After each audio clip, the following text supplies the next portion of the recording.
Praise the Lord. கர்த்தருடைய நாமம் மகிமைப்படுவதாக. இந்த ஓய்வு நாளிலும் நாம் கர்த்தரை ஆராதிக்கும்படியாக தேவ சமூகத்திலே வந்திருக்கிறோம். கண்களை மூடி கர்த்தரை நோக்கி பார்ப்போம். ஸ்தோத்திரம் ஆண்டவரே, பரிசுத்தம் உள்ளவரே உமக்கு ஸ்தோத்திரம், இரக்கம் உள்ளவரே உமக்கு ஸ்தோத்திரம், கிருபை உள்ளவரே உமக்கு ஸ்தோத்திரம். எங்கள் அன்பு தகப்பனே, இந்த ஆசீர்வதிக்கப்பட்ட காலை வேளைக்காக நாங்கள் ஜெபிக்கிறோம். ஆண்டவரே, இந்த ஆராதனையை ஆசீர்வதியும். இந்த நாளிலும் கூட அப்பா, அந்த யூடியூப் மூலமாய் கர்த்தரை ஆராதிக்க வந்திருக்கிற எங்கள் ஆராதனையை கர்த்தர் இயேசுவின் நாமத்தில் ஏற்றுக்கொள்ள வேண்டுமாய் ஸ்தோத்திரம் பண்ணுகிறோம்.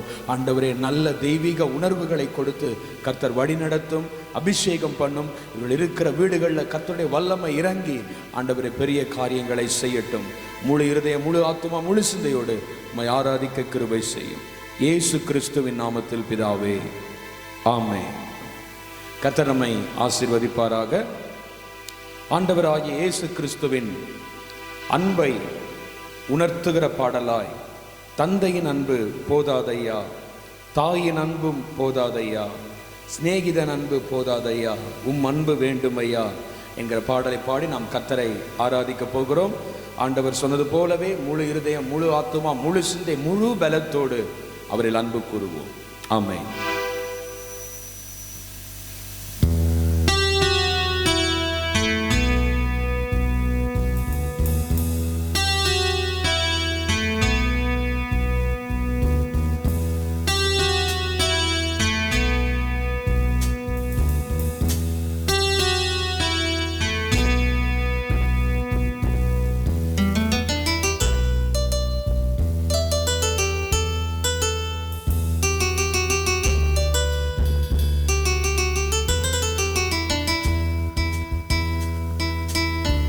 தந்தையின் அன்பும் போதாதையா, தாயின் அன்பும் போதாதையா, தந்தையின் அன்பும் போதாதையா, தாயின் அன்பும் போதாதையா, சிநேகிதன் அன்பு போதாதையா, அன்பு வேண்டுமையா,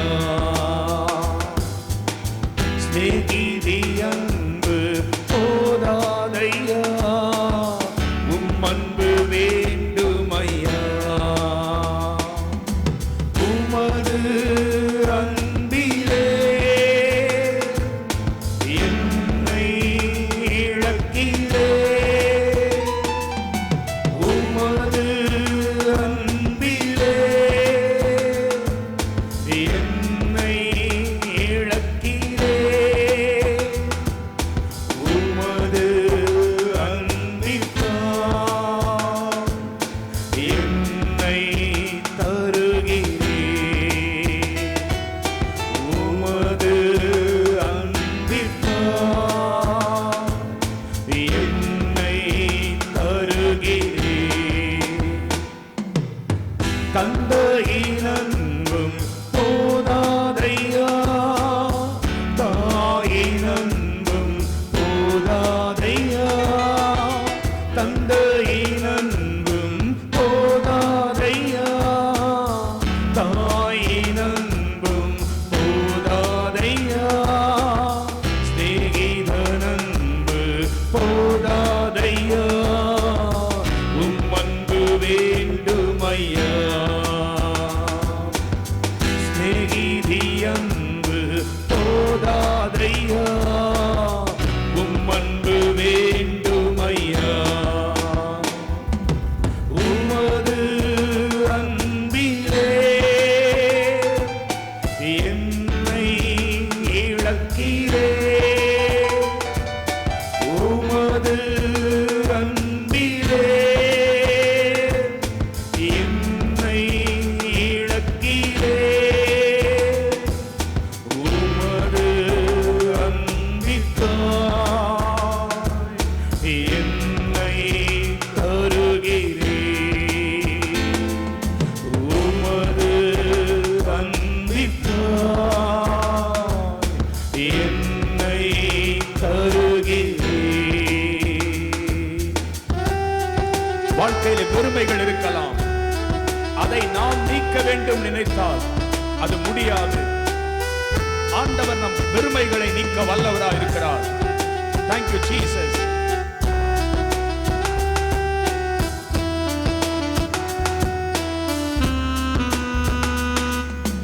பெருமையை நீக்கிட உலகத்தில் முயன்றே, பெருமையை நீக்கிட உலகத்தில் முயன்றே, வெறுமை நீங்காமல் துயரம் வந்ததே, வெறுமை நீங்காமல் துயரம் வந்ததே, தந்தையின் அன்பும் போதாதையா, தாயின் அன்பும் போதாதையா, தந்தையின் அன்பும் போதாதையா, தாயின் அன்பும் போதாதையா, சிநேகிதன் அன்பும் போதாதையா, உம் அன்பு வேண்டுமையா. சொல்லுங்க, சிநேகிதி அன்பு நமக்கு போதாது. இயேசு கிறிஸ்துவின் அன்பே அளவில்லாத அன்பு. உமது அன்பிலே என்னை இழக்கிறேன், உமது அன்பிலே என்னை இழக்கிறேன், உமது அன்பிலே என்னை இழக்கிறேன், உமது அன்பிற்காய் என்னை தருகிறேன், உமது அன்பிற்காய் என்னை தருகிறேன், உமது அன்பிலே, உமது அன்பிலே என்னை இழக்கிறேன், உமது அன்பிலே ராஜா என்னை இழக்கிறேன், உமது அன்பிற்காய் என்னை தருகிறேன், உமது அன்பிற்காய் என்னை தருகிறேன், வெறுமையை நீக்கிட உலகத்தில் முயன்றே, வெறுமையை நீக்கிட உலகத்தில் முயன்றே, வெறுமை நீங்காமல் துயரம் வந்ததே, என் பெருமை நீங்காமல் துயரம் வந்ததே, உம்மை விட்டு யாரிடம் செல்வே, உம்மை விட்டு யாரிடம் போவே,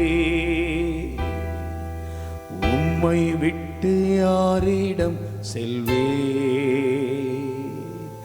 உம்மை விட்டு யாரிடம் போவே, என் தஞ்சம் நீரையா, என் கோட்டை நீரையா, என் தஞ்சம் நீரையா, என் கோட்டை நீரையா, நான் நம்பும் அடைக்கலம் நீரையா, தினம் நான் நம்பும் அடைக்கலம் நீரையா, உம்மை விட்டு யாரிடம் செல்வே, உம்மை விட்டு யாரிடம் போவே, சொல்லுவீங்களா? உம்மை உம்மை விட்டு யாரிடம் செல்வேன்? ரட்சகா, உம்மை விட்டு யாரிடம் போவேன்? சொல்லுங்க. என் தஞ்சம் நீரையா, என் தஞ்சம் நீரையா, என் கோட்டை நீரையா, என் தஞ்சம் நீரையா, என் கோட்டை நீரையா, நான் நம்பும் அடைக்கலம் நீரையா, ஐயா நான் நம்பும் அடைக்கலம் நீரையா. நான் நம்பும் மனிதரெல்லாம் நட்டாற்றில் விட்டாலும், நான் நம்பும் மனிதரெல்லாம் நட்டாற்றில் விட்டாலும், கைவிடாத தெய்வம் நீரையா, என்னை கைவிடாத தெய்வம் நீரையா. அவரே. உம்மை விட்டு யாரிடம் செல்வேன்? உம்மை விட்டு யாரிடம் போவேன்? ஆமென்.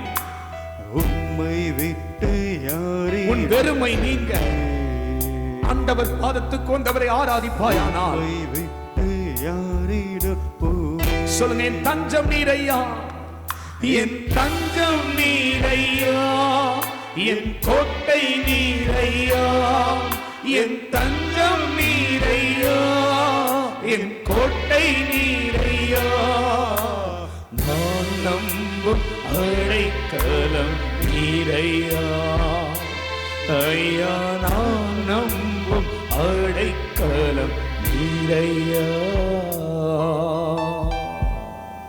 ஆம், பிரியமான கர்த்தருடைய பிள்ளையே, கர்த்தரை ஆராதித்தாலே நம்முடைய வாழ்க்கையில் அவர் நமக்கு இருக்கிற குறைவுகளை மாற்ற வல்லமையான தேவனாய் இருக்கிறார்.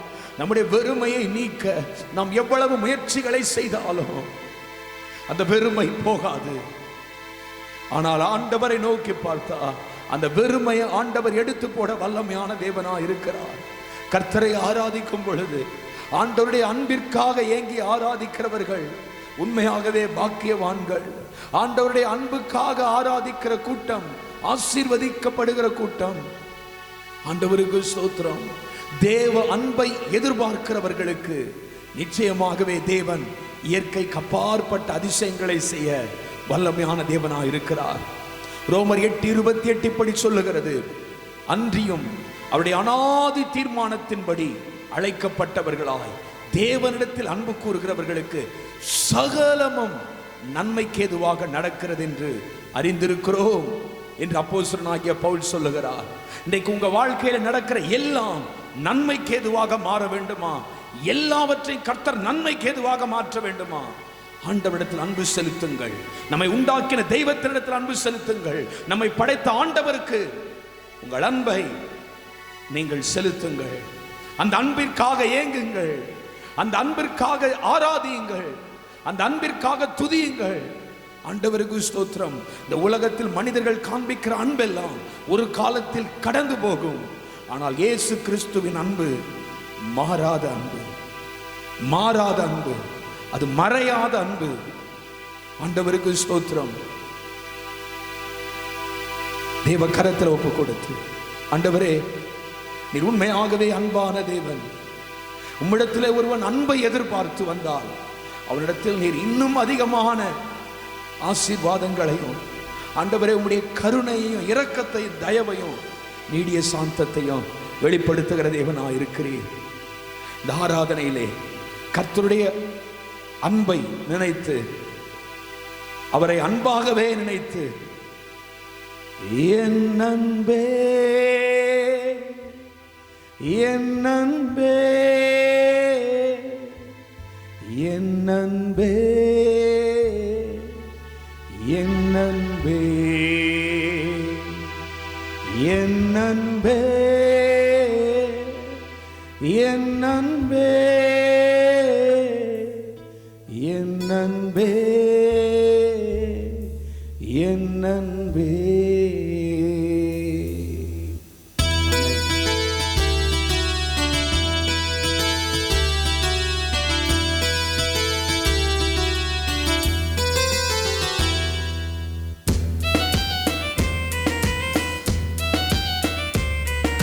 தட்டி உற்சாகமாய்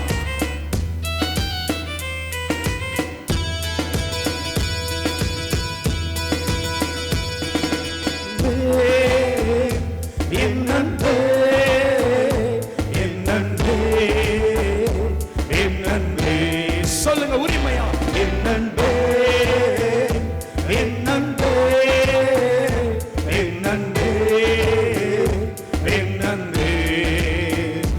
உந்தன் மகா பரிசுத்த ஸ்தலத்தில் நான் உம்மை பார்க்கணும், உந்தன் முகத்தை பார்த்து நான் உம்மை ரசிக்கணும். உந்தன் மகா பரிசுத்த ஸ்தலத்தில் நான் உம்மை பார்க்கணும், உந்தன் முகத்தை பார்த்து நான் உம்மை ரசிக்கணும். என் அன்பே, என் அன்பே, என் அன்பே, என் அன்பே, என் அன்பே, என் அன்பே, என் அன்பே, என் அன்பே. இந்த ஆராதனையிலே பாவியைப் போல தூரமாய் நின்று ஆராதிக்க கர்த்தர் விரும்பவில்லை. மகா பரிசுத்த ஸ்தலத்துக்கு நின்று ஆராதிக்க விரும்புகிறார். ஆமென்.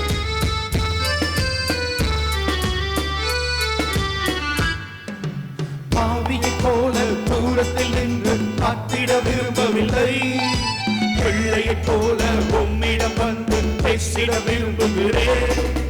பாவியைப் போல தூரத்தில் நின்று காத்திட விரும்பவில்லை, பிள்ளையைப் போல உம்மிடம் வந்து பேசிட விரும்புகிறேன்.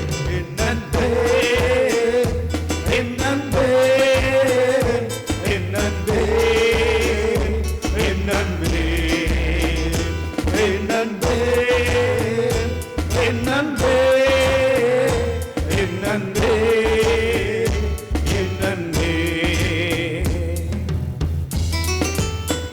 மகனாய் வந்து அப்பாவின் மடியில் தவழ்ந்து நேசம் பகிர்வேன்.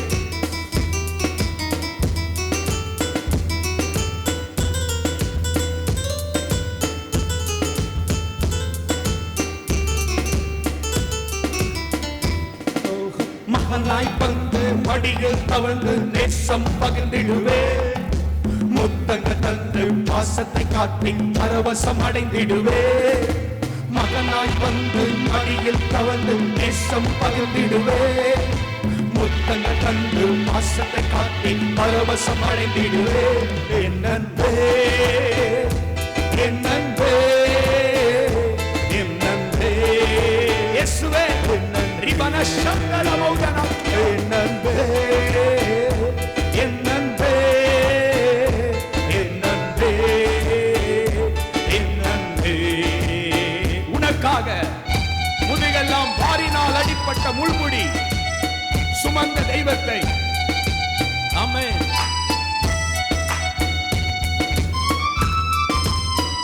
ஜீசஸ்.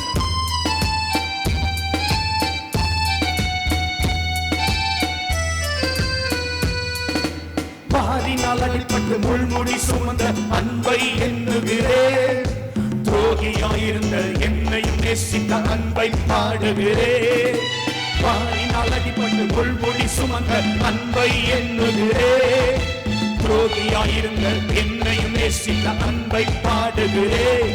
என் அன்பே, என் அன்பே, என் அன்பே, என் அன்பே, என் அன்பே, என் அன்பே, என் அன்பே, என் அன்பே. அவர் வெறுக்கும் காரியங்களை இந்த ஆராதனையை தூக்கி போட்டுவிட்டு அப்பாவோடு சேர்ந்து ஒரு சந்தோஷமான ஆராதனை. ஓ ஜீசஸ், ஹalleluya. மனசங்கர பௌதலா, ஹalleluya. நீ பெருத்திடும் எல்லா காரியம் விட்டு குற்றும் விலகிடுவே, அருகில் வந்து அருகில் உமோடு ரகசியம் பேசிடுவே. நீ பெருத்திடும் எல்லா காரியம் விட்டு குற்றும் விலகிடுவே, அறைக்குள் வந்து அருகில் உமோடு ரகசியம் பேசிடுவே. என் அன்பே,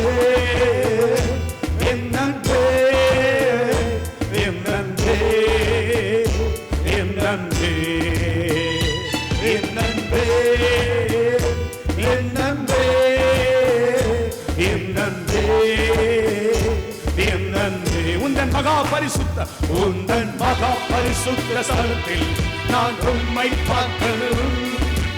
உந்தன் முகத்தை பார்த்து நான் உம்மை ரசிக்கணும். உந்தன் மகா பரிசுத்த ஸ்தலத்தில் நான் உம்மை பார்க்கணும். உந்தன் முகத்தை பார்த்து நான் உம்மை ரசிக்கணும். என் அன்பே என் அன்பே என் அன்பே என் அன்பே என் அன்பே இயேசுவே ஹல்லேலூயா நிகரர சங்கரப பரிசுத்தாவின் மழை ஆமென். சொல்லுங்க சொல்லுங்க என் அன்பே என் அன்பே என் அன்பே என் அன்பே என் அன்பே என் அன்பே என் அன்பே என் அன்பே என் அன்பே என் ஆவியே ஆமென். மாஸ்டர் பாவியைப் போல நான் தூரமாய் நிற்க மாட்டேன். நான் பாவியாய் இருந்தாலும் அவர் ரத்தத்தால் கழுவினை பரிசுத்தமாக்க ஒரு தெய்வம் இருக்கிறார். அவர் அருகில் நான் போவேன். அவர் என்னை தள்ள மாட்டார். சரபனக்கபரபா ஆமென். பாவியைப் போல தூரத்தில் நின்று பார்த்திட விரும்பவில்லை. பிள்ளையைப் போல உம்மிடம் வந்து பேசிட விரும்புகிறேன். நான் பாவியைப் போல தூரத்தில் நின்று பார்த்திட விரும்பவில்லை. பிள்ளையைப் போல உம்மிடம் வந்து பேசிட விரும்புகிறேன். என் அன்பே என் அன்பே என் அன்பே என் அன்பே ஹல்லேலூயா என் அன்பே என் அன்பே என் அன்பே என் அன்பே ஹல்லேலூயா என் அன்பே என் அன்பே என் அன்பே என் அன்பே என் அன்பே ஹல்லேலூயா என் அன்பே என் அன்பே என் அன்பே என் அன்பே காற்றும் கூட அடங்கினதே செங்கடலும் கூட வழிவிட்டதே. காற்றும் கூட அடங்கினதே செங்கடலும் கூட வழிவிட்டதே. கர்த்தரின் வார்த்தையா எல்லாம் ஆனதே. ஓஹோ கர்த்தரின் வார்த்தையா எல்லாம் ஆனதே.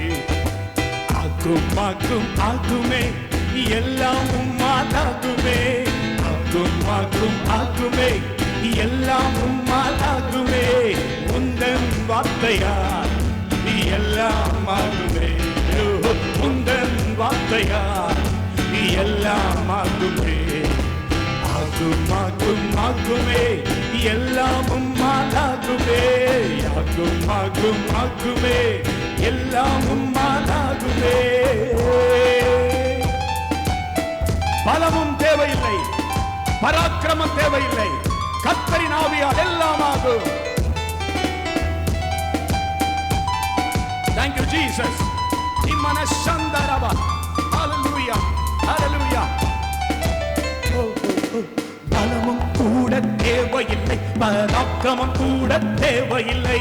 பலமும் கூட தேவையில்லை, பராக்கிரமம் கூட தேவையில்லை. கர்த்தரின் ஆவியால் எல்லாம் ஆகுமே. ஓ கர்த்தரின் வார்த்தையால் எல்லாம் ஆகுமே. ஆகும் ஆகும் ஆகுமே எல்லாம் உம்மாலாகுமே.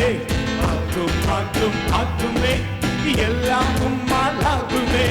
கர்த்தரின் வார்த்தையால் ஆமென் எல்லாம் ஆகுமே. கர்த்தரின் வார்த்தையால் எல்லாம் ஆகுமே. ஆகும் ஆகும் ஆகுமே எல்லாம் உம்மாலாகுமே. என் அன்பே என் அன்பே என் அன்பே என் அன்பே என் அன்பே என் அன்பே என் அன்பே என் அன்பே என் அன்பே என் அன்பே என் அன்பே என் என் அன்பே என் அன்பே என் அன்பே என் அன்பே பாவியைப் போல தூரத்தில் நின்று பார்த்திட விரும்பவில்லை, பிள்ளையைப் போல உம்மிடம் வந்து பேசிட விரும்புகிறேன். ஒரு பாவியைப் போல தூரத்தில் நின்று சொல்லுங்க கர்த்தரை பார்த்து, பிள்ளையைப் போல இயேசுவே வந்து பேசிட இயேசுவே என்று சொல்வீங்க. இயேசுவே இயேசுவே இயேசுவே இயேசுவே இயேசுவே இயேசுவே இயேசுவே இயேசுவே இயேசுவே இயேசுவே. Oh Jesus. சொல்லுங்க, உந்தன் மகா உந்தன் மகா பரிசுத்த ஸ்தலத்தில் நான் உம்மை பார்க்கணும், உந்தன் முகத்தை பார்த்து நான் உம்மை ரசிக்கணும். உந்தன் மகா பரிசுத்த ஸ்தலத்தில் நான் உம்மை பார்க்கணும், உந்தன் முகத்தை பார்த்து நான் உம்மை ரசிக்கணும். என் அன்பே என் அன்பே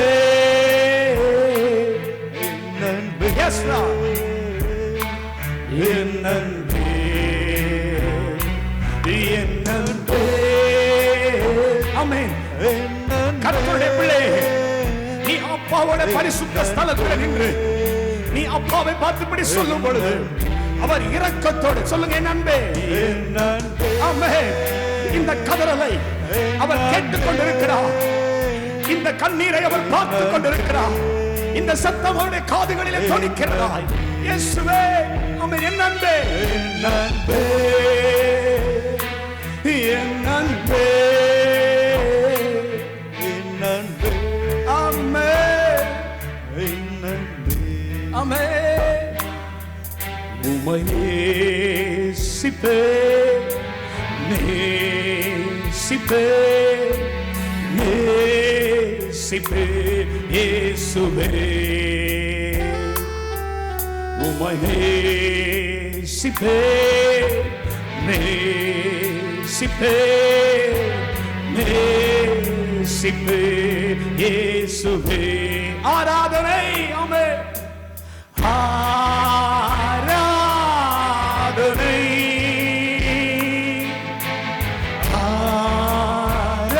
ஆராதனை இயேசுவே.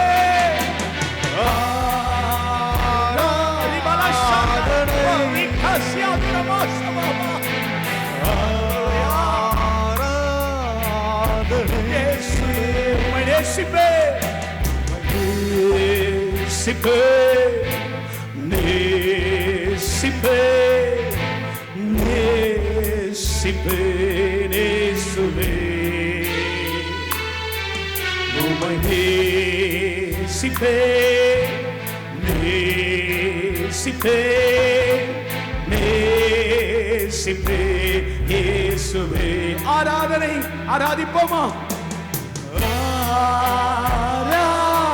ஆராதனை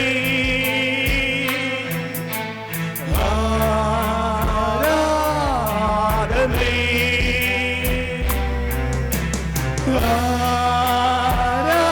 ஆராதனை இயேசுவே. ஆராதனை.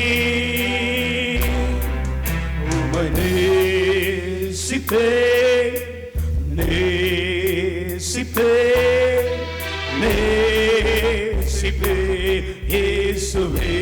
இயேசுவே. உம்மை நேசிப்பேன். அப்பா, உம்மை தவிர இந்த உலகத்தில் நான் வேறு யாரை நேசிப்பேன்? ஆமென். ஜீசஸ். இயேசு கிறிஸ்து நேற்றும் இன்றும் என்றும் மாறாதவர். அவர் வார்த்தையில் மாறாதவர். தம் வாக்குத்தத்தங்களை நிறைவேற்ற வல்லவர். ஆமென்.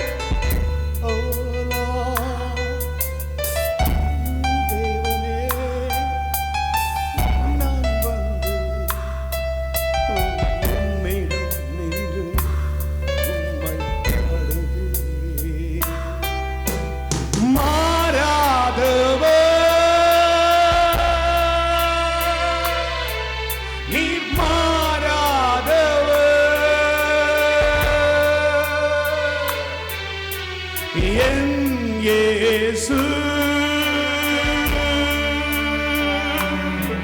நீர் மாறாதவர். மாறாதவர் அவரே, மாறாதவர் இயேசுவே. நீர் மாறாதவர்.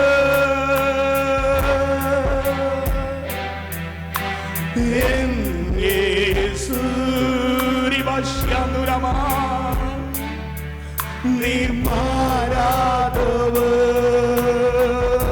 உம்மை நேசிப்பேன், உம்மை நேசிப்பேன், நாம் நேசிப்பேன், நாம் நேசிப்பேன். இயேசுவே, இயேசுவே, உம்மை நேசிப்பேன், நாம் நேசிப்பேன்.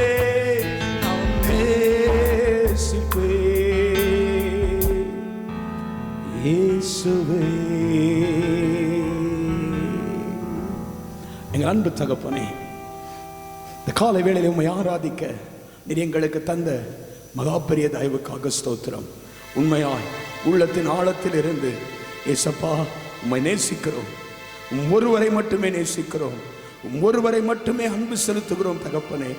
ஆண்டவரே, உம்மை நேசித்து உம்மை ஆராதிக்கிற உம்முடைய பிள்ளைகளிடத்திலே எது வந்தாலும் அதை நன்மையாய் மாற்றும் ஒரு அசாத்திய வல்லமை உம்மிடத்தில் உண்டு ஆண்டவரே.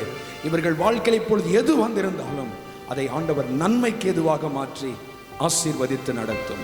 இயேசு கிறிஸ்துவின் நாமத்தில் பிதாவே. கர்த்தருடைய பரிசுத்த நாமம் மகிமைப்படுவதாக. தேவனுடைய வசனத்துக்கு நேராக நம்முடைய கவனத்தை நாம் திருப்பிக் கொள்ளலாம். அப்போஸ்தலனாகிய பவுல் எபிரேயருக்கு எழுதின நிருபம் 11ஆம் அதிகாரம் 7ஆம் வசனத்தை நான் வாசிக்கிறேன். எபிரேயர் புஸ்தகம் 11ஆம் அதிகாரம் 7ஆம் வசனம். விசுவாசத்தினாலே நோவா தற்காலத்திலே காணாதவைகளை குறித்து தேவ எச்சரிப்பு பெற்று பயபக்தி உள்ளவனாகி தன் குடும்பத்தை ரட்சிப்பதற்கு பேழையை உண்டு பண்ணினான். அதனாலே அவன் உலகம் ஆக்கினைக்குள்ளானதென்று தீர்த்து விசுவாசத்தினால் உண்டாகும் நீதிக்கு சுதந்திரவாளியானான்.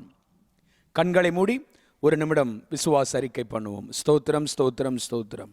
தேவரீர் எங்களை ஆசீர்வதித்து எங்கள் எல்லைகளை பெரிதாக்கி உமது கரம் எங்களோடு இருந்து தீங்கு எங்களை துக்கப்படுத்தாதபடிக்கு அதற்கு எங்களை விலக்கி காத்தருளும். நீர் என்ன சொல்லுகிறீரோ அதை செய்வதற்கேற்ற பலத்தையும் கிருபையும் தருவீர் என்றும், என்ன வாக்கு கொடுக்கிறீரோ அதை நிறைவேற்றுவீர் என்றும் நம்புகிறோம்.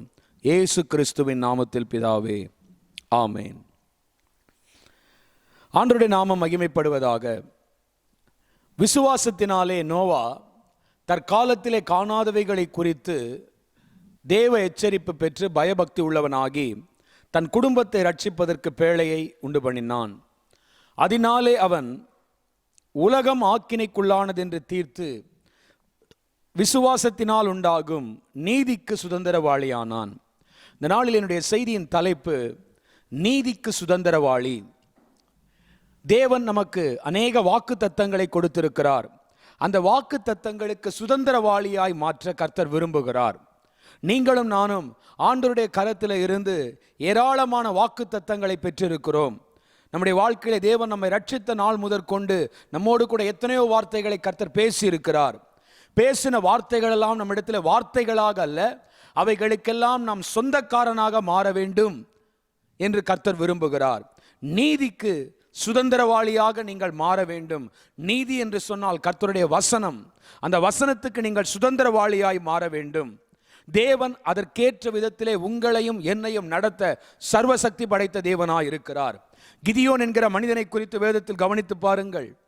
அவனை குறித்து வேதம் இப்படி சொல்லுகிறது. அவன் பலவீனனாய் பயந்தவனாய் மீதியானியரின் கைக்கு கோதுமையை தப்புவிக்கிறதற்கு ஆலைக்கு சமீபமாய் போரடித்துக் கொண்டிருந்தான். பயத்தோடு பலவீனத்தோடு போரடித்துக் கொண்டிருந்தான். அந்த நேரத்தில் தேவனுடைய தூதனானவர் அவனுக்கு வெளிப்பட்டு, பராக்கிரமசாலியே, கர்த்தருனோடு இருக்கிறார் என்று பேசினார். அதன் காரணம் என்ன? பயந்து கொண்டிருக்கிறவனை, பலவீனப்பட்டிருக்கிறவனை கர்த்தருடைய வார்த்தை பராக்கிரமசாலியாய் பின்வரும் நாட்களிலே மாற்றினது போல தேவன் அந்த வார்த்தைக்கு சுதந்திரவாளியாய் கிதியோனை மாற்றினார். ஆண்டவருக்கு ஸ்தோத்திரம். ஆண்டவராகிய இயேசு கிறிஸ்துவின் 12 சீடர்களில் ஒருவனாயிருந்த சீமோனை என் ஆண்டவராகிய இயேசு கிறிஸ்து தன் பின்னே வரும்படி அழைத்தார். ஆண்டவருக்கு ஸ்தோத்திரம். சீமோன் என்று சொன்னால் நாணல் என்று அர்த்தம். நாணலை போல அசைந்து கொண்டிருக்கிறவனை, நாணலை போல பலவிதமான காற்றுகள் அடிக்கும் பொழுது காற்று அடித்த பக்கமாய் ஆடுகிறவனை என் தேவனாகிய கர்த்தர் கேபா என்று பெயர் சொல்லி அழைத்தார். கேபா என்பதற்கு கற்பாறை என்று அர்த்தம். தேவன் கற்பாறை என்கிற நீதிக்கு சுதந்திரவாளியாய் கர்த்தர் மாற்றினார். ஆண்டவருக்கு ஸ்தோத்திரம். அது மாத்திரமல்ல, பழைய ஏற்பாட்டு காலத்தில் இஸ்ரவேல் ஜனங்கள் எகிப்து தேசத்திலே 430 வருஷம் அடிமைகளாயிருந்தார்கள். அவர்களுக்கு கொடுக்கப்பட்ட வாக்குத்தத்தம், நான் இந்த எகிப்தியரின் கையிலிருந்து உங்களை விடுதலையாக்கி பாலும் தேனும் ஓடுகிற நலமும் விசாலமுமான கானான் தேசத்தில் உங்களை கொண்டு போய் சேர்ப்பேன் என்று கர்த்தர் பேசினார். கர்த்தருடைய வாக்குப்படியே அதில் இருக்கக்கூடிய ஜனங்கள் அதற்கு அபாத்திரமான்களாய் காணப்பட்டாலும் யோசுவா காலேப் என்கிறவர்களோடு கூட என் தேவனாகிய கர்த்தர் அவர்களை கானான் தேசத்தில் கொண்டு போய் சேர்த்தார். ஆண்டவருக்கு ஸ்தோத்திரம். இந்த நாளிலும் கூட நம் கர்த்தருடைய வார்த்தையை விசுவாசிப்போம். தேவனே, நீர் என்னை நீதிக்கு சுதந்திரவாளியாய் மாற்ற வல்லமையான தேவனாய் இருக்கிறீர். இந்த செய்தியை கேட்டுக்கொண்டிருக்கிற கர்த்தருடைய பிள்ளையே, தேவன் உனக்கு கொடுத்த வாக்குத்தத்தங்கள் எல்லாம் அப்படியே இருக்கக்கூடாது. அவைகளெல்லாம் நீங்களும் நானும் சுதந்திரிக்க வேண்டும். தேவன் கொடுத்த ஒவ்வொரு வார்த்தையும் நம்முடைய வாழ்க்கையில நிறைவேற வேண்டும். ஆண்டவருக்கு ஸ்தோத்திரம். நோவா என்கிற மனிதனுக்கு தேவனாகிய கர்த்தர் கொடுத்த வாக்குத்தத்தம், இந்த ஜெனரேஷன்ல, இந்த சந்ததியிலே உன்னை நான் எனக்கு முன்பாக நீதிமானாய் கண்டபடினாலே உன்னையும் உன் குடும்பத்தையும் காப்பாற்றப் போகிறேன், உன்னை உன் குடும்பத்தையும் தப்புவிக்க போகிறேன் என்று சொல்லி என் தேவனாகிய கர்த்தர் அவனுக்கு கொடுத்த அந்த நீதியின் வாக்கு தத்தத்துக்கு சுதந்திரவாளியாய் அவனை மாற்றினது போல கர்த்தர் உங்களுக்கு கொடுக்கிற வாக்கு தத்தத்துக்கு சுதந்திரவாளியாய் உங்களை மாற்ற வல்லவராய் இருக்கிறார். ஆண்டவருக்கு ஸ்தோத்திரம். நோவாவுக்கு எந்த காலத்தில் இந்த வாக்கு தத்தம் கொடுக்கப்பட்டது என்று கவனிப்பீர்களானால், ஆதியாகமங்களின் புஸ்தகம் 6ஆம் அதிகாரம் 12-13 வசனங்களை வாசித்து பார்க்கும் பொழுது தேவனாகிய கர்த்தர் பூமியை பார்க்கிறார். இதோ அது சீர்கெட்டதா இருக்கிறது, அது கொடுமையினால் நிறைந்ததா இருக்கிறது, அதில் இருக்கக்கூடிய மாம்சமான யாவரும் பூமியிலே தங்கள் வழியை கெடுத்து கொண்டிருக்கிறவர்களாய் காணப்பட்டார்கள். பூமியில் இருக்கிற ஒரு காரியங்களும் ஒழுங்காக இல்லை, எல்லாம் சீர்கெட்டு போயிருக்கிறது. கொடுமையினால் பூமி நிறைந்திருக்கிறது. மாம்சமான யாவரும் தங்கள் வழியை கெடுத்து கொண்டிருக்கிறார்கள். தேவனாகிய கர்த்தர் சொல்லுகிறார், இதோ எல்லாருடைய முடிவும் வந்தது, நான் எல்லாவற்றையும் அழிக்கப் போகிறேன். ஒரு அழிவின் காலத்திலே நோவாவுக்கு ஒரு வாக்குத்தத்தம் கொடுக்கப்பட்டது. இந்த சந்ததியிலே நான் உன்னை நீதிமானாய் கண்டபடினாலே நான் உன்னை காப்பாற்றப் போகிறேன். ஆண்டவருக்கு ஸ்தோத்திரம். என் தேவனாகிய கர்த்தருடைய வாக்குப்படியே அவர் நோவாவையும் அவன் குடும்பத்தையும் காப்பாற்றினார். ஆண்டவருக்கு ஸ்தோத்திரம். இப்பொழுதும் கூட ஒருவேளை நாம் கேள்விப்படுகிறபடி இது அழிவின் காலங்களாய் காணப்படலாம், அழிவின் நாட்களாய் இருக்கலாம். நம்மை சுற்றி நடக்கிற காரியங்களை கவனித்து பார்த்தா சீர்கெட்டு போயிருக்கிறது. குடும்பங்கள் சீர்கெட்டு போய், சமுதாயம் சீர்கெட்டு போய் காணப்படுகிறது. மாம்சமான ஒவ்வொருவரும் தங்கள் வழியை தாங்களே கெடுத்து கொண்டிருக்கிறார்கள். கேடான வழிக்குள்ளே அதிகமாய் ஜனங்கள் செயல்படுகிறதை நாம் பார்க்க முடிகிறது. கொள்ளை நோய்கள், இவைகள் தேவனுடைய அழிவின் நாட்களுக்கு அடையாளமாய் காணப்படுகிறது. நான் விசுவாசத்தோடு இந்த வார்த்தை எடுத்துக் கொள்ளுகிறேன், உங்களுக்கு சொல்லுகிறேன், இந்த அழிவின் நாட்கள்ல நாம் தேவனுடைய பிள்ளைகள் அழிவதில்லை. கர்த்தர் நீதிக்கு சுதந்திரவாளியாக மாற்ற வல்லவராயிருக்கிறார். உங்களுக்கு கொடுக்கப்பட்ட வாக்கு தத்தம், எனக்கு கொடுக்கப்பட்ட வாக்கு தத்தம், திருச்சபைகளுக்கு கொடுக்கப்பட்ட வாக்கு தத்தத்துக்கு சுதந்திரவாளிகளாய் தேவனாகிய கர்த்தர் தம்முடைய சபையை தேவன் நடத்த வல்லமையான தேவனாயிருக்கிறார். ஆண்டவருக்கு ஸ்தோத்திரம்.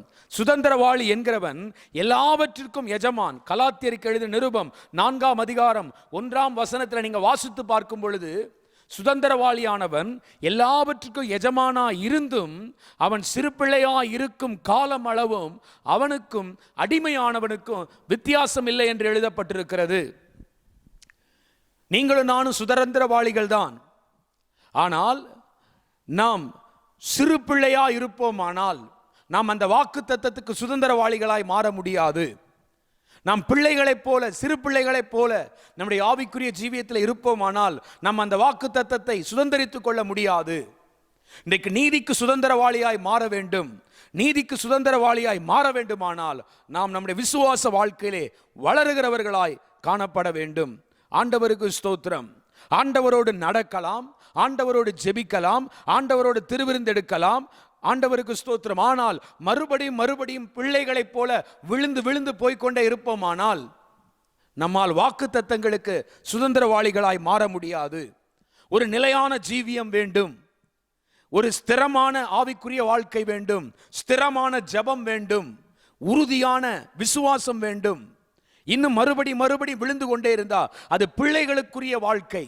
சிறு பிள்ளைகள் நடக்கும் பொழுது நீங்க பார்த்துட்டு இருப்பீங்க, அவங்க கொஞ்ச தூரம் நடப்பாங்க விழுவாங்க, திரும்ப கொஞ்ச தூரம் நடப்பாங்க விழுவாங்க. அதெல்லாம் பிள்ளையின் காலம். ஆனால் ஆண்டவராகிய இயேசு கிறிஸ்துவுக்குள் நாம் வளரும் பொழுது, புத்திரிகளாய் வளரும் பொழுது விழுகிற ஜீவியம் அல்ல, ஸ்திரமாய் நிற்கிற ஜீவியம். ஸ்திரமாய் நிற்கிறவன் தான் சுதந்திரவாளியாய் காணப்படுகிறான். ஆண்டவருக்கு ஸ்தோத்திரம். அவன் சிறு பிள்ளையாகவே இருந்தா அவனுக்கும் அடிமையானவனுக்கு வித்தியாசமே இல்லை. ஆண்டவருக்கு ஸ்தோத்திரம். ஆண்டவராகிய இயேசு கிறிஸ்துவை பின்பற்றி 12 சீஷர்கள் கடந்து போனார்கள். தேவன் அவர்களை மார்க்கு 1:17 சொன்னார், உங்களை மனுஷரை பிடிக்கிறவர்களாய் மாற்றுவேன். மீன்களை பிடித்துக் கொண்டிருந்த சீஷர்கள், மீன்களை உலக பிரகாரமான ஆசீர்வாதங்களுக்கு பின்னால் ஓடிக்கொண்டிருந்த சீஷர்கள், இப்பொழுது அவர்களுக்கு ஒரு புதிய பெயர், மீனவர்கள் என்கிற பெயரிலிருந்து மனுஷரை பிடிக்கிறவர்கள் என்கிற பெயரை கர்த்தர் கொடுத்தார். அப்படிப்பட்ட பெயரோடு இயேசுவை பின்பற்றி போகிறார்கள். ஆண்டவருக்கு ஸ்தோத்திரம். யோவான் 15:15 வரும்பொழுது அவங்க ஊழியக்காரர்கள் ஆயிட்டாங்க. அங்கே இயேசு சொல்லுகிறார், இனி நான் உங்களை ஊழியக்காரர் என்று சொல்லுகிறதில்லை. இனி என்று சொன்னால் அதுவரைக்கும் ஆண்டவர் அவர்களுக்கு கொடுத்த பெயர் ஊழியக்காரர். அவங்க எல்லாருக்கும் ஊழியக்காரர் என்கிற பெயர். அதே 15:15 இனி உங்களை சிநேகிதர் என்று சொல்லுகிறேன். சிநேகிதர் என்கிற பெயர்.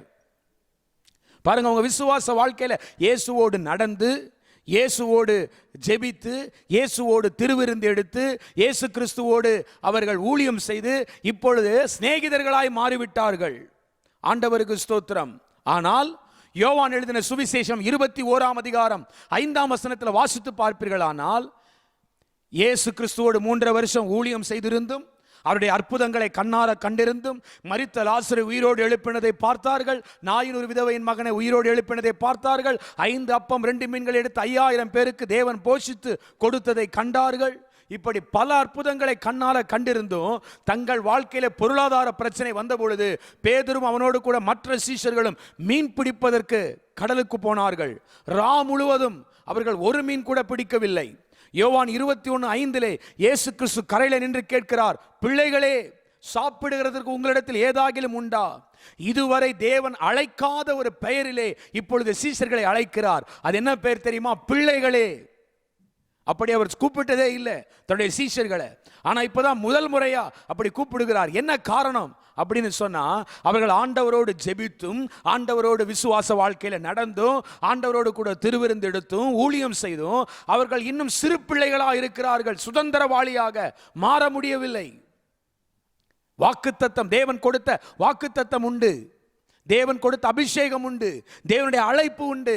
ஆனாலும் மறுபடியும் விழுந்து போகிற ஜீவியம் ஜீவிப்போமானால் நாம் அந்த நீதிக்கு சுதந்திரவாளியாய் மாற முடியாத பிரியமானவர்களே. ஆண்டவருக்கு ஸ்தோத்திரம். என்றைக்கு அவர்கள் தங்களுடைய விசுவாச ஜீவியத்தில் உறுதிப்பட்டார்களோ அதற்கு பிற்பாடு அப்போஸ்தலர் நடபடிகளை வாசித்து பார்க்கும் பொழுது 4ஆம் அதிகாரத்தின் கடைசி பகுதியிலே ஒவ்வொருவரும் தங்களுடைய ஆஸ்திகளை, ஐஸ்வர்யத்தை விற்று அப்போஸ்தலருடைய பாதத்திலே கொண்டு வந்து வைத்தார்கள். ஆசீர்வாதம் அவர்கள் கால்களுக்கு கீழ் வந்து விட்டது. எப்பொழுது? அவர்கள் தங்களுடைய விசுவாச ஜீவியத்தில் உறுதிப்பட்ட பொழுது. இந்த நாளிலும் கூட தேவன் நமக்கு கொடுத்த வாக்கு தத்தங்களுக்கு சுதந்திரவாளிகளாய் நம்மை மாற்ற விரும்புகிறார். நோவா எப்படி நீதிக்கு சுதந்திரவாளியானான்? மறுபடியும் எபிரேயர் 11:7 வருகிறேன். விசுவாசத்தினாலே நோவா தற்காலத்திலே காணாதவைகளை குறித்து தேவ எச்சரிப்பு பெற்று பயபக்தி உள்ளவனாகி தன் குடும்பத்தை ரட்சிப்பதற்கு பேழையை உண்டு பண்ணினான். அதனாலே அவன் உலகம் ஆக்கினைக்குள்ளானது என்று தீர்த்து விசுவாசத்தினால் உண்டாகும் நீதிக்கு சுதந்திரவாளியானான். இந்த வசனத்தில் கவனித்து பார்ப்பீர்களானால் நோவா எப்படி நீதிக்கு சுதந்திரவாளியானான் என்று சொன்னால் 3 காரியங்களை இங்கே நாம் பார்க்க முடிகிறது. ஒன்று தேவ எச்சரிப்பு, 2வது பயபக்தி, 3வது தன் குடும்பத்தை ரட்சிப்பதற்கு பேழையை உண்டு பண்ணினான். ஆண்டவருக்கு ஸ்தோத்திரம். தேவ எச்சரிப்பு. இன்றைக்கும் கூட அநேகர் தள்ளுகிறது எச்சரிப்பான வார்த்தைகள், விரும்புகிறதெல்லாம் வாக்குத்தத்தமான வார்த்தைகள் தான். வாளாக்காம தலையாக்குவார் சொன்னா அவ்வளவு சந்தோஷம். நீ வருகையிலும் போகையிலும் ஆசீர்வதிக்கப்பட்டிருப்பாய், அப்படி சொன்னா பெரிய சந்தோஷம். எச்சரிப்பான வார்த்தைகளை சொன்னா அநேகர் அதை பொறுமையோடு கேட்கிறதில்லை. ஆனா எச்சரிப்பான வார்த்தைகள் தான் உங்களை நீதிக்கு சுதந்திரவாளியாய் மாற்றும் என்பதை நீங்க மறந்து போகாதீங்க. நீதிக்கு சுதந்திரவாளியாய் மாற வேண்டும். ஆண்டவருக்கு ஸ்தோத்திரம். நோவா தற்காலத்தில் காணாதவைகளை குறித்து தேவ எச்சரிப்பு பெற்று தேவ எச்சரிப்பை பெற்றான். நம் ஒவ்வொருவருக்கும் தேவன் தேவ எச்சரிப்பை கொடுக்கிறார். காணாதவைகளை குறித்த தேவ எச்சரிப்பு. இந்த நாட்களில் கூட நாம் இயேசு கிறிஸ்துவின் வருகையை குறித்து அல்லது அந்த கடைசி நாட்கள் அடையாளங்களை குறித்து படிக்கிறோம். அவைகளெல்லாம் கண்களால் பார்க்கல, ஆனால் அவைகளெல்லாம் நமக்கு ஒரு தேவ எச்சரிப்பாக எழுதப்பட்டிருக்கிறது. அவைகளை குறித்து நீங்கள் அக்கறையோடு ஜாக்கிரதையோடு விசுவாசத்தோடு விழிப்போடு வாசித்து உங்களை அந்த வசனத்துக்குள்ளாக நடத்த வேண்டும். ஆண்டவருக்கு ஸ்தோத்திரம். தேவ எச்சரிப்பு. நீங்க பெரிய சாலைகளில் போகும் பொழுது சில எச்சரிப்பான வார்த்தைகள் எழுதப்பட்டிருக்கும். இது குறுகிய வளைவு, மெதுவாக செல்லவும் அப்படின்னு சில போர்டு வாசகம் எழுதப்பட்டிருக்கும். இவ்வளோ ஸ்பீட்ல மட்டும் அந்த இடத்துல போங்கன்னு ஒரு வாசகம் எழுதப்பட்டிருக்கும். ஹேர்பின் பெண்ட் என்று எழுதப்பட்டிருக்கும், கொண்டை ஊசி வளைவு.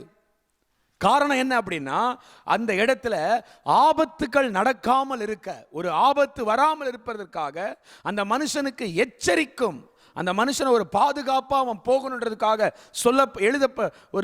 எழுதி வைத்திருக்கிற வார்த்தைகள் தான் அவைகள். ஆண்டவருக்கு ஸ்தோத்திரம். நீங்களும் அப்படித்தான் விசுவாசிக்கணும். ஆண்டவர் பரிசுத்த வேதாகமத்தில் நமக்கு அப்படிப்பட்ட வார்த்தைகளை, தேவ எச்சரிப்பின் வார்த்தைகளை ஏன் கொடுக்கிறார் தெரியுமா? நாம போகிற இந்த விசுவாச பயணத்தில் நமக்கு எந்த ஆபத்தும் வந்துடக்கூடாது, நமக்கு எந்த பிரச்சனையும் வந்துடக்கூடாது, நம்ம ஜாக்கிரதையா இருக்கணும், நமக்கு அடிபடக்கூடாது, நம்முடைய ஆசீர்வாதங்களில் ஒன்றும் அடிபடக்கூடாது, நம்முடைய குடும்பம் பாதுகாக்கப்படணும். இவைகளுக்காகத்தான் தேவனாகிய கர்த்தர் தேவ எச்சரிப்பான வார்த்தைகளை நமக்கு எழுதி கொடுத்திருக்கிறார்.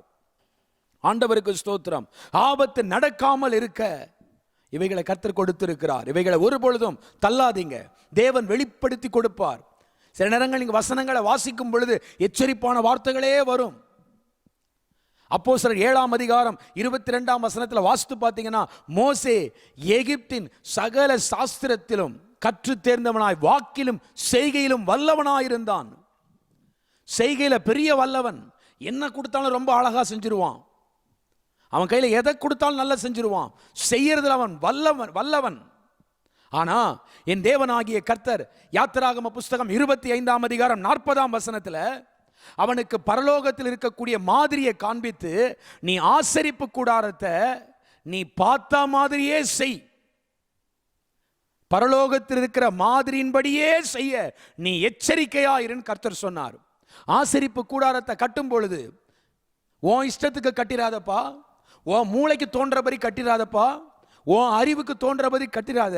நான் என்ன காமிச்சனோ அதன்படியே கட்ட எச்சரிக்கையாயிரு. ஆலயத்தை கட்டுவது நம்முடைய சுய அறிவில் அல்ல. ஆலயம் என்று சொன்னா நாம் தான் தேவனுடைய ஆலயம். நம்முடைய விசுவாசத்தை கட்டுவது, நம்முடைய பரிசுத்தத்தை கட்டுவது, நம்முடைய ஜெப வாழ்க்கையை கட்டுவது நம்முடைய சுய அறிவில் அல்ல. கர்த்தர் நமக்கு பைபிளில் கொடுக்கிற எச்சரிப்பின் வார்த்தைகளை கேட்டு அவைகளின்படி கட்டணும். ஆண்டவருக்கு ஸ்தோத்திரம். தேவனுடைய நாமத்துக்கு மகிமை உண்டாவதாக. ஏன்னா இது கர்த்தர் வாசம் பண்ணுகிற ஆலயம். இதுல உன்னுடைய சொந்த ஞானம் வெளிப்படக்கூடாது, சொந்த புத்தி வெளிப்படக்கூடாது. கர்த்தருடைய கர்த்தருடைய மாதிரி வெளிப்படணும். பைபிள்ல சொன்ன மாதிரி விசுவாசிக்கணும், பைபிள்ல சொன்ன மாதிரி ஜெபிக்கணும், பைபிள்ல சொன்ன மாதிரி ஊழியம் செய்யணும், பைபிள்ல சொன்ன மாதிரி உபவாசிக்கணும்.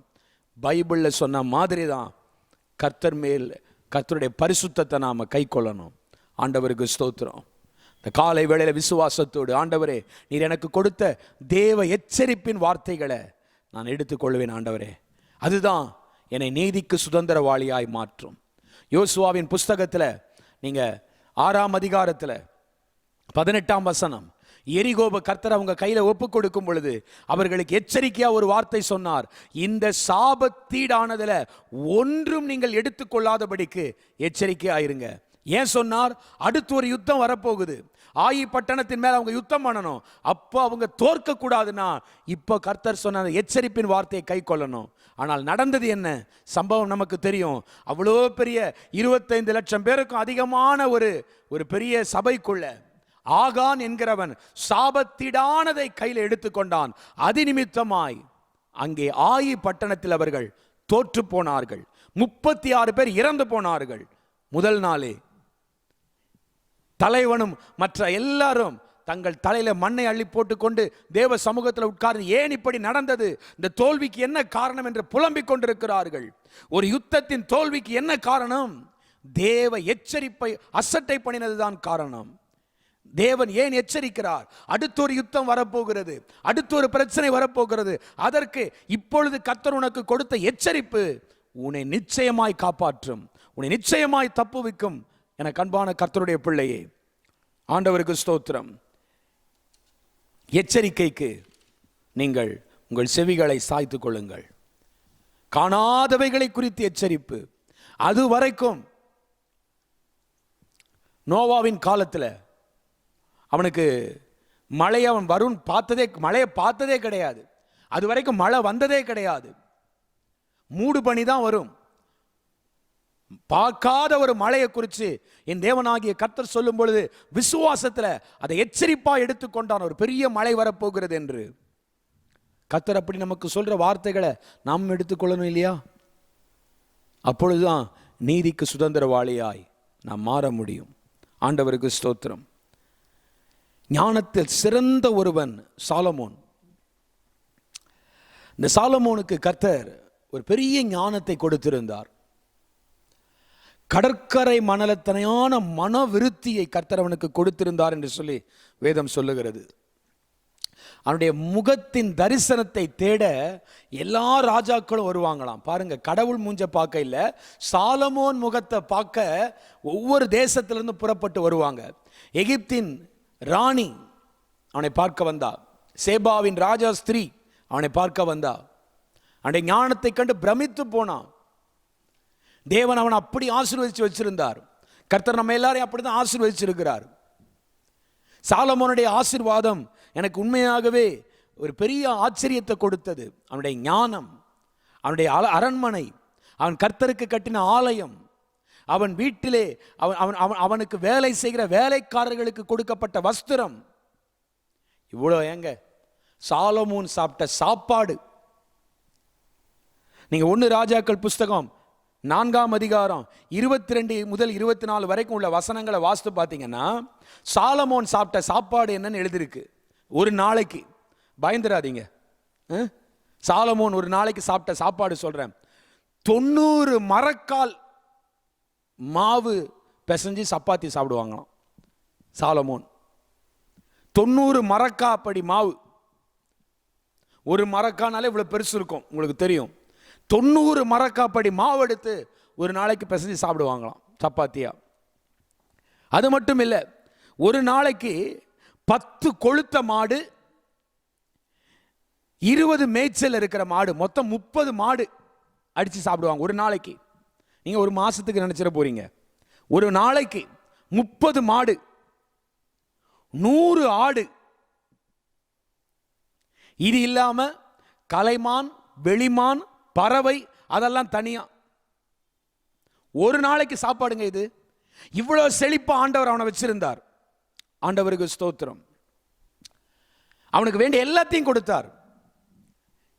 ஞானம், அறிவு, ஐஸ்வர்யம், செல்வம், மகிமை எல்லாத்தையும் கர்த்தர் கொடுத்தார். எல்லாம் சம்பூர்ணமாக இருந்துச்சு. சாப்பாட்டிலேருந்து ட்ரெஸ்லேருந்து எல்லாம் பயங்கரமாக. அவனை போல சாப்பிட்டது யாரும் கிடையாது, அவனை போல உடுத்துனதும் யாரும் கிடையாது ட்ரெஸ். அந்த அளவுக்கு கர்த்தர் பெரிய ஆசீர்வாதமாக வச்சிருந்தார். ஆனால் ஆண்டவர் அதே வேளையில் அவனுக்கு ஒரு எச்சரிப்பான வார்த்தைகளை சொல்லியிருந்தார். அது என்ன எச்சரிப்பான வார்த்தைகள்னா, அந்நிய பெண்களை மட்டும் திருமணம் செஞ்சுக்காத. அந்நிய பெண்களை திருமணம் செஞ்சனா அவங்க நிச்சயமா அவங்க பக்கம் சாய பண்ணிடுவாங்க. 1 ராஜாக்கள் புஸ்தகம் 11ஆம் அதிகாரம் 2ஆம் வசனத்தில் கர்த்தர் இஸ்ரவேல் புத்திரரை நோக்கி, நீங்கள் அவர்கள் அண்டைக்கும் அவர்கள் உங்கள் அண்டைக்கும் பிரவேசிக்கலாகாது. அவர்கள் நிச்சயமாய், நல்ல கவனிங்க, அவர்கள் நிச்சயமாய் தங்கள் தேவர்களை பின்பற்றும்படி உங்கள் இருதயத்தை சாய பண்ணுவார்கள் என்று சொல்லியிருந்தார். சாலமோன் அவர்கள் மேல் ஆசை வைத்து அவர்களோடு ஐக்கியமாயிருந்தான். அந்த பெண்கள் மீது அவன் வைத்திருந்த ஆசை அவர்களோடு ஐக்கியப்பட வைத்தது. அது நிமித்தமா 700 மனைவிகள், 300 மறுமனையாட்டிகள் அவனுக்கு இருந்தாங்க. ஏறக்குறை 1000 பெண்களை அவன் விவாகம் பண்ணியிருந்தான். அந்நிய பெண்களை விவாகம் பண்ணியிருந்தான். அவங்களை ஒருத்தரை திருப்திப்படுத்த ஒரு கோயில், இன்னொருத்தரை திருப்திப்படுத்த வேற ஒரு கோயில், இன்னொருத்தரை திருப்திப்படுத்த வேற ஒரு மேடை, இன்னொருத்தரை திருப்திப்படுத்த வேற ஒரு விக்கிரக தோப்பு. இப்படியே கட்டி கட்டி கட்டி சாலமோன் தனக்கு ஒரு பொல்லாத வழியை உண்டு பண்ணி கொண்டான். ஆண்டவருக்கு ஸ்தோத்திரம். ஆண்டவர் ஏற்கனவே சொல்லி இருந்தோம். என்ன இன்னும் கவர்ந்த வசனம் என்னன்னா, அவன் தப்பு பண்றப்போ மறுபடியும் கர்த்தர் 2 தடவை அவனை எச்சரிக்கிறார். அதே 1 ராஜாக்கள் 11ஆம் அதிகாரம் 9ஆம் வசனத்தில் வாசித்தீங்கன்னா, ஆகையால் இஸ்ரவேலின் தேவனாகிய கர்த்தர் சாலமோனுக்கு 2 விசை தரிசனமாகி அந்நிய தேவர்களை பின்பற்ற வேண்டாம் என்று கட்டளையிட்டிருந்தும் அவன் கர்த்தரை விட்டு தன் இருதயத்தை திருப்பி அவர் கற்பித்ததை கை கொள்ளாமற் போனதினால் கர்த்தர் அவன் மேல் கோபமானார். ஆண்டவர் எச்சரிப்பு கொடுக்கிறப்போ நீங்க அதற்கு கீழ்ப்படியாம, அதை விசுவாசிக்காம, அதுக்கு நீங்க ஒத்து வராம இருந்தீங்கன்னா ஆண்டவருடைய கோபத்தை சம்பாதித்துக் கொள்வீர்கள். தேவ எச்சரிப்பை அசட்டை பண்ணுகிறவர்கள் கர்த்தரிடத்திலிருந்து கோபத்தை சம்பாதித்துக் கொள்வார்கள். 1 ராஜாக்கள் 5:4 அவன் சொல்றான், எனக்கு விரோதியே இல்லை. ஆனா இந்த 11ஆம் அதிகாரத்தில் பார்த்தீங்கன்னா ஆண்டவரே 3 விரோதிகளை, ஆதாத், ரேசோன், எரோபியாம் என்கிற 3 விரோதிகளை கர்த்தரே எழுப்பினார். எங்கும் சமாதானமா இருந்த சாலமோனின் ராஜ்யத்துக்குள்ளே இப்போ விரோதிகள் எழும்ப ஆரம்பிச்சிட்டாங்க. காரணம் என்ன தெரியுமா? தேவ எச்சரிப்பை அவன் அசட்டை பண்ணினதுதான் காரணம். இந்த நாளிலும் கூட நோவாவை போல நமக்கு கிடைக்கிற எச்சரிப்புகளை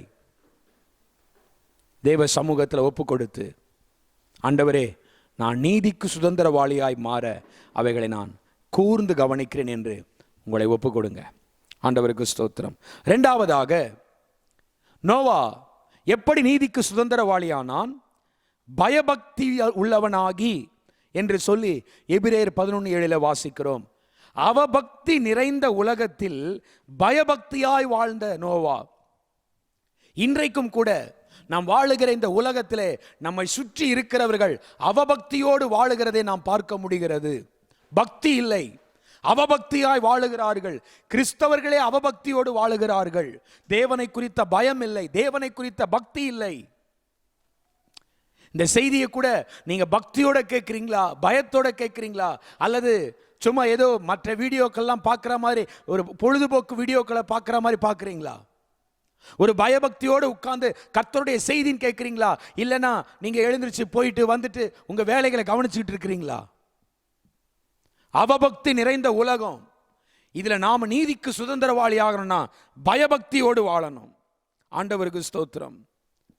சங்கீதம் 36:1 சொல்லுகிறது, துன்மார்க்கருடைய கண்கள்ல தான் தெய்வ பயம் இல்லை, ஆனா ஆண்டவருடைய பிள்ளைகள் கண்கள்ல தெய்வ பயம் இருக்கிறது. தெய்வ பயத்தை கர்த்தர் நமக்கு கொடுத்திருக்கிறார். நம்மை சுற்றி இருக்கக்கூடியவைகள் அவபக்தி உள்ளவர்களாய் காணப்பட்டாலும் நாம் பக்தியோடு வாழணும், பயபக்தியோடு இருக்கணும். சபைக்கு வர முடியல தான், ஆனாலும் உங்க விசுவாச ஜீவியத்தில் பயபக்தி இருக்கணும். பயத்துடனே கர்த்தரை சேவியுங்கள், நடுக்கத்துடனே களி கூறுங்கள். நீதிக்கு சுதந்திரவாளியாய் மாற வேண்டும். மல்கியாவின் புஸ்தகம் 1ஆம் அதிகாரம் 6ஆம் வசனத்தில் ஆண்டவருக்கு ஸ்தோத்திரம். மல்கியா 1:6 இப்படி வாசிக்கிறோம். தேவன் கேட்கிறார், நான் பிதாவானால் என் கனம் எங்கே? நான் எஜமானானால் எனக்கு பயப்படும் பயம் எங்கே? ஆண்டவருக்கு ஸ்தோத்திரம். இது கர்த்தர் கேட்கிற வார்த்தை. குமாரன் தன் பிதாவையும் ஊழியக்காரன் தன் எஜமானையும் கனம் பண்ணுகிறார்களே, நான் பிதாவானால் என் கனம் எங்கே? நான் எஜமானானால் எனக்கு பயப்படுகிற பயம் எங்கே? ஆண்டவர் கேட்கிறார், என்னதானே எஜமான்னு சொல்றீங்க, இயேசு கிறிஸ்து இந்த வீட்டில் இல்லத்துக்கு தலைவர்ன்றீங்க, அப்ப எனக்கு பயப்படுற பயம் எங்க? தேவ பயம். ஆண்டவருக்கு ஸ்தோத்திரம். சங்கீதம் 19:9 இப்படி சொல்லுகிறது, கர்த்தருக்கு பயப்படுகிற பயம் சுத்தம் உள்ளதும் என்றைக்கும் நிலைக்கிறதுமா இருக்கிறது. மனுஷ பயம்லாம் வேஸ்ட்டுங்க. ஆண்டவர் பயம் தான் நிலைச்சிருக்கும். ஆண்டவர் பயம் நிலைச்சிருக்கும். பயபக்தியோடு வாழுங்க. ஆண்டவருக்கு ஸ்தோத்திரம்.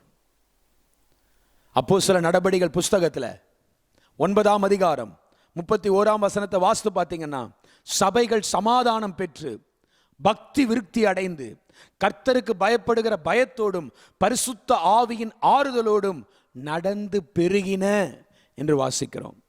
நீங்க ஒரு பெரிய பெருக்கத்துக்கு போகணுமா? கர்த்தர் இப்போ இருக்கிறதுல இருந்து உங்களை இன்னும் நல்ல பெருக செய்யணுமா? உங்க ஆசீர்வாதம், உங்க குடும்பம், நீங்க வேலை செய்யற இடத்துல உங்க மகிமை, உங்களுடைய ஊழியம், கர்த்தருக்கு பயப்படுகிற பயத்துல நடந்து கொள்ளுங்க.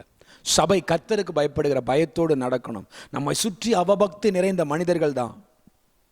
இந்த பயபக்தின்னு சொன்னாலே அதுக்கு ஒரு மனிதன் ரொம்ப ஒரு எடுத்துக்காட்டா பைபிள் இருக்கிறார். அவர் தான் ஈசாக்கு. ஈசாக்கை குறித்து நாம் வாசிக்கிறோம். ஈசாக்கின் பயபக்திக்குரியவர் என்று சொல்லி அவர் மகன் சாட்சி கொடுக்கிறார். ஆதியாகமம் 31ஆம் அதிகாரம் 42ஆம் வசனத்தில் ஈசாக்கின் பயபக்திக்குரியவர் என்று சொல்லி. அவருடைய பயபக்தி என்ன தெரியுமா? தன்னை சுற்றி இருக்கிற ஜனங்கள் எல்லாம் பஞ்சத்திலே பயந்து கொண்டிருந்தாலும், தன்னை சுற்றி இருக்கிறவர்கள் எல்லாம் தேசத்தில் கொடிய பஞ்சம்னு பயந்துகிட்டு இருக்கிறாங்க. ஆதியாகம புஸ்தகம் 26ஆம் அதிகாரம் 2ஆம் வசனத்தில் தேவன் சொன்னாரு, நான் சொல்றேன்ப்பா, இந்த இடத்தை விட்டு போகாத, நீ இங்கேயே இரு, நான் உன்னை ஆசீர்வதிப்பேன். எல்லாம் பஞ்சம்னு இடத்தை காலி பண்ணிட்டு போயிட்டு இருக்கிறாங்க. ஆனா சுற்றி பஞ்சத்துக்கு பயப்படுகிற ஜனங்கள் மத்தியிலே ஈசாக்கான் தேவன் சொன்ன வார்த்தைக்காக பயபக்தி உள்ளவனாய் அந்த ஊரிலேயே இருந்தார், அந்த தேசத்திலேயே இருந்தார். ஆதியாகமம் 26:12 இப்படி சொல்லுகிறது, அந்த தேசத்திலேயே விதைச்சார், அந்த தேசத்திலே தண்ணீர் ஊற்றினார், அந்த தேசத்திலே நிலத்தை சுத்தப்படுத்தினார். என் தேவனாகிய கர்த்தர் அவரை ஆசீர்வதித்து அந்த தேசத்திலேயே அந்த வருஷத்திலேயே 100 மடங்கு பலனடையும்படி செய்தார். ஆம் பிரியமான கர்த்தருடைய பிள்ளையே, நீ பயபக்தி உள்ள பிள்ளையா? கர்த்தருடைய வார்த்தைக்கு கட்டுப்பட்டு கர்த்தருடைய வார்த்தை கேட்டு அதன்படி செய்கிற பிள்ளையா இருப்பாயானா? தேவன் மீது ஒரு பயபக்தி உள்ளவளாய் இருப்பாயானா? கர்த்தர் அங்கே உன்னை பெருக செய்ய, உனக்கு 100 மடங்கு பலனை கொடுக்க கர்த்தர் சர்வசக்தி படைத்த தேவனாய் இருக்கிறார். ஆண்டவருக்கு ஸ்தோத்திரம். நீதிக்கு சுதந்திரவாளியாய் எப்படி மாறுவது? நோவாவை போல பயபக்தி உள்ளவனாய். ஆமேன். கர்த்தருக்கு ஸ்தோத்திரம். வேற யாரும், அவன் ஏறக்குறைய 120 வருஷம் பிரசங்கம் பண்ணாருன்னு பைபிளில் வேத பண்டிதர்கள் சொல்றாங்க. 120 வருஷம் அழிவை குறித்து பிரசங்கம் பண்ணார். ஆனால் யாரும் அந்த பிரசங்கத்துக்கு தங்களை ஒப்பு கொடுத்ததா தெரியல. ஆனால் நோவாவின் குடும்பம் மாத்திரம் அதற்கு தன்னை ஒப்பு கொடுத்தது, பயபக்தியோடு வாழ்ந்தது. அப்போ சுற்றி பாருங்க, அவபக்தியாய் நிறைந்த ஜனங்கள், அந்த ஜனங்கள் மத்தியில் பயபக்தியோடு வாழ்ந்த நோவாவை போல நீங்களும் நானும் பயபக்தியோடு நம்மை சுற்றி இருக்கிற ஜனங்கள் மத்தியிலே தேவனுடைய வார்த்தையை கேட்பதில்லை, தேவனை நோக்கி ஜெபிக்கிறதில்லை, விசுவாசிக்கிறதில்லை, பரிசுத்தமாக வாழுகிறதில்லை. நம்மை சுற்றி இருக்கிறவர்கள் எப்படி இருந்தாலும் நான் இப்படித்தான் இருப்பேன், நான் இப்படித்தான் ஜீவிப்பேன் என்று ஜீவிப்போமானா கர்த்தர் நம்மை நீதிக்கு சுதந்திரவாளியாய் மாற்றுவார். கடைசியாக ஒரு காரியத்தை சொல்லி முடிக்கிறேன். நோவா பேழையை உண்டு பண்ணினான். தன் குடும்பத்தை ரட்சிக்க பேழையை உண்டு பண்ணினான். கர்த்தர் சொன்ன வாக்குப்படி ஒரு பேழையை உண்டு பண்ணினான். ஆண்டவருக்கு ஸ்தோத்திரம். இதுவரைக்கும் கப்பல் யாருமே செய்யலை. முதலா கப்பலை செய்த மனிதன் நோவா தான். ஆண்டவருக்கு ஸ்தோத்திரம். அவன் இதுவரைக்கும் பார்க்காத ஒன்றை கர்த்தருடைய வாக்குப்படி தன் குடும்பத்தை ரட்சிப்பதற்காக உண்டு பண்ணினான். ஆண்டவருக்கு ஸ்தோத்திரம். தேவனாகிய கர்த்தர் உங்களுக்கு சொல்லும் வார்த்தைகளை கேட்டு அதன்படியே கர்த்தர் என்ன உண்டு பண்ண சொல்லுகிறாரோ அதை உண்டு பண்ணுங்க. உங்க குடும்பத்தை நீங்க ரட்சிப்புக்குள்ள நடத்தணும். உங்க குடும்பம் கைவிடப்படக்கூடாது. உங்க குடும்பத்தை ரட்சிப்பதற்கு பேழையை உண்டு பண்ணுங்க. ஆண்டவருக்கு ஸ்தோத்திரம். எரிகோவில் இருக்கிற ஜனங்கள் எல்லாம் பொல்லாதவர்களா இருந்தாங்க. அவங்க சத்தியத்துக்கு கீழ்ப்படுகிறவங்களா இல்லை, தேவனை விசுவாசிக்கிறவங்களா இல்லை.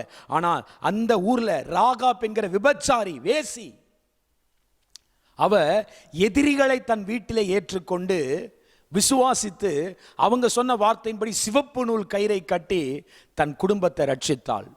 ஏதோ ஒன்று உண்டு பண்றா பாருங்க.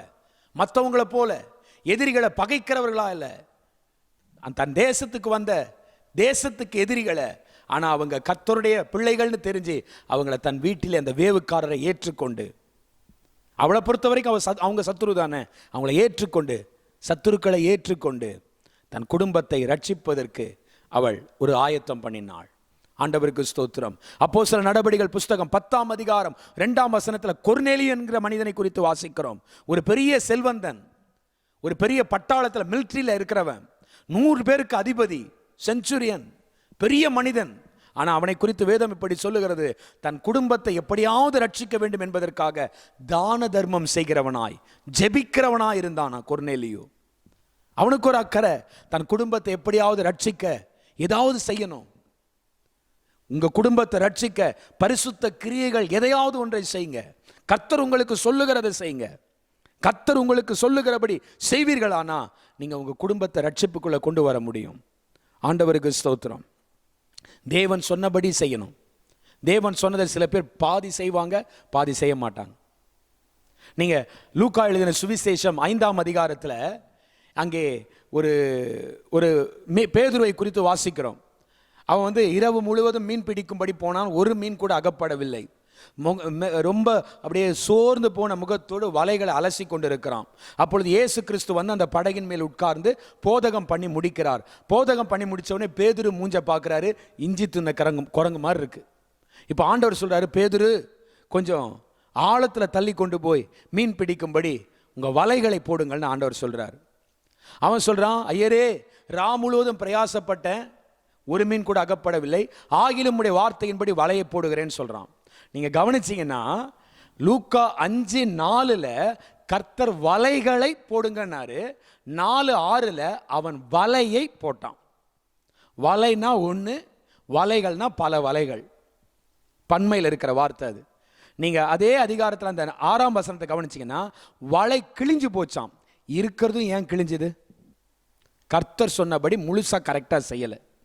அவன் சில வலைகளை போட்டிருந்தான்னா கண்டிப்பா அவன் வலை கிழிஞ்சிருக்காது. ஆசீர்வாதத்தை பிடிக்க கர்த்தர் உண்டு பண்ண சொல்ல விதமா உண்டு பண்ணணும். அப்பதான் நம்முடைய முதலீடு கூட அங்கே பாதிக்கப்படாது. ஆண்டவருக்கு ஸ்தோத்திரம். நோவா பேழையை உண்டு பண்ணி தன் குடும்பத்தை ரட்சிப்பதற்கு, நீங்க மற்றவர்களுக்கு செய்கிற தான தர்மங்கள், உங்களுடைய மற்றவர்களுக்காக நீங்க ஊழியக்காரர்களுக்காக செய்கிற ஜெபம், ஊழியத்துக்கு செய்யும் உதவிகள், பரிசுத்தவான்களுக்கு கொடுக்கும் உதவிகள், உபவாசம், இது எல்லாமே உங்க குடும்பத்தை ரட்சிப்பதற்கு ஆயத்தம் பண்ணும் பேழையாய் இருக்கிறது. நிச்சயமாய் ஒரு நாள் உன் குடும்பம் அந்த பேழைக்குள் வரும். அழிவிலிருந்து காப்பாற்றப்படுவீர்கள். நீதிக்கு சுதந்திரவாளியாய் மாறுவீர்கள். நீதிக்கு சுதந்திரவாளியாய் எப்படி மாறுவது? தேவ எச்சரிப்பை பெற்றுக்கொள். 2வதாக பயபக்தி உள்ளவனாயிரு. 3வதாக உன் குடும்பத்தை ரட்சிப்பதற்கு கர்த்தர் உனக்கு உண்டு பண்ண சொன்னதை உண்டு பண்ணு. நாம் யாவரும் கண்களை மூடி ஒரு நிமிடம் ஜெபிப்போம். எங்கள் அன்பின் தகப்பனே, இந்த ஆசீர்வதிக்கப்பட்ட வேலைக்காக ஸ்தோத்திரம்.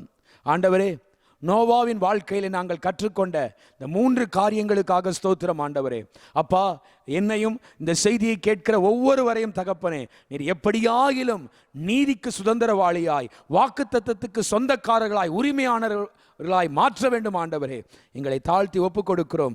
தெய்வம் அந்த கிருபைக்குள்ளே எங்களை நடத்துவீராக. இந்த செய்தியை கேட்ட ஒவ்வொருவரையும் ஆசீர்வதிப்பீராக. ஆண்டவரே, இவர்கள் குடும்பத்தை ஆசீர்வதித்து சாட்சியோடு நடத்துவீராக. என்ன வாக்கு கொடுத்தீரோ அந்த வாக்கை இவர்கள் சுதந்திரித்துக் கொள்ளட்டும். ஆசீர்வதியும். இயேசு கிறிஸ்துவின் விலையேற பெற்ற நாமத்தில் ஜெபிக்கிறோம் நல்ல பிதாவே, ஆமேன். என் ஆத்துமாவே கர்த்தரை ஸ்தோத்தரி, என் முழு உள்ளமே கர்த்தருடைய பரிசுத்த நாமத்தை ஸ்தோத்தரி. என் ஆத்துமாவே கர்த்தரை ஸ்தோத்தரி, கர்த்தர் செய்த சகல உபகாரங்களையும் மறவாதே. ஆமேன். God bless you. ஆமேன்.